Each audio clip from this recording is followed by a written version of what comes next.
इस वीडियो में इंश्योरेंस लेने के 3 कारण आपको बताऊंगा। सबसे पहला कारण है आपको अपनी फैमिली से प्यार है और आपकी फैमिली की ज़िम्मेदारियों का पूरा पालन करना आपकी ज़िम्मेदारी है, इसलिए आपको इंश्योरेंस लेने की ज़रूरत है। मान लो आप 35 साल के आदमी हैं और आप घर में कमाने वाले इकलौते हैं। आप ही फैमिली के लिए उनकी पूरी दुनिया है। आप ही जो कमाते हैं, आपके ऊपर, आपकी इनकम के ऊपर आपकी फैमिली डिपेंडेंट है। मान लीजिए आपकी एक छोटी सी बच्ची है, छोटी सी गुड़िया है जो अभी अभी पैदा हुई है, तो उसके पूरे खर्चे, उसके आने वाले भविष्य में एजुकेशन के खर्चे, उसकी शादी के खर्चे, आपकी वाइफ के खर्चे, आपकी फैमिली के खर्चे आपको ही तो देखने हैं। तो कल भगवान न करे अगर आपकी ज़िंदगी में कोई ऐसा इवेंट आ गया, आप ना रहें अपने परिवार के बीच में, तो उस टाइम पे आपकी फैमिली को फाइनेंशियली कौन प्रोटेक्ट करेगा। इसलिए लाइफ इंश्योरेंस आपको लेना चाहिए ताकि आपके रहते हुए आप प्रोटेक्ट करें। जब अगर आप कुछ को हो जाता है, आप नहीं रहते अपनी फैमिली के बीच में, तो लाइफ इंश्योरेंस वो अमाउंट आपकी फैमिली को दे देगा, तो आपके जाने से जो फाइनेंशियल लॉस होगा वो रिकवर हो जाएगा।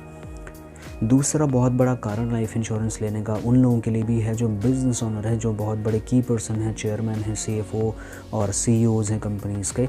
ऐसे लोग जब बिज़नेस में आते हैं तो उनके ऊपर में बहुत बड़ी लायबिलिटी होती है कंपनी की। उनके बलबूते कंपनी प्रॉफिट जनरेट करती होती है, उनके बलबूते कंपनी मार्केटिंग हेड डिपार्टमेंट को हैंडल कर रही होती है, उनके बलबूते कंपनी बहुत ह्यूज अमाउंट प्रॉफिट जनरेट कर रही होती है।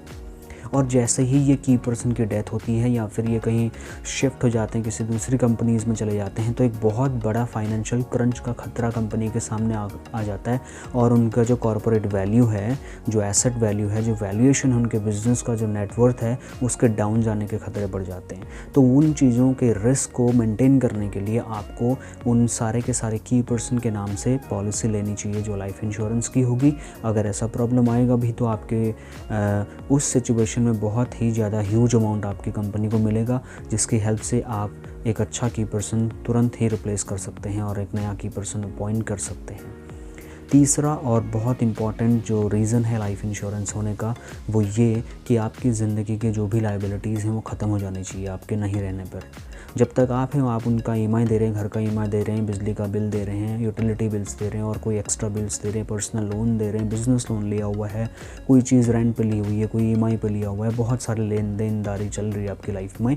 और उस बीच में अगर आपको कुछ हो जाता है तो सारा का सारा जो पैसा देना बन रहा था, जो बैलेंस अमाउंट था, अगर आपने इंश्योरेंस नहीं लिया है तो आपके आने वाली जनरेशन के ऊपर बहुत बड़ा बोझ बन जाओगे आप। इसलिए आपके ना रहने की स्थिति में वो सारा का सारा पैसा कैंसिल हो जाए, वो या सारा का सारा पैसा पे ऑफ हो जाए, इसके लिए आपको लाइफ इंश्योरेंस लेने की ज़रूरत है। और अगर आप कुछ पता नहीं है कितना इंश्योरेंस आपको ज़रूरत है लेने का, आप मुझे संपर्क करें, मैं आपको बताऊंगा स्टेप बाय स्टेप कितना इंश्योरेंस की आपको ज़रूरत है। Thank you so much.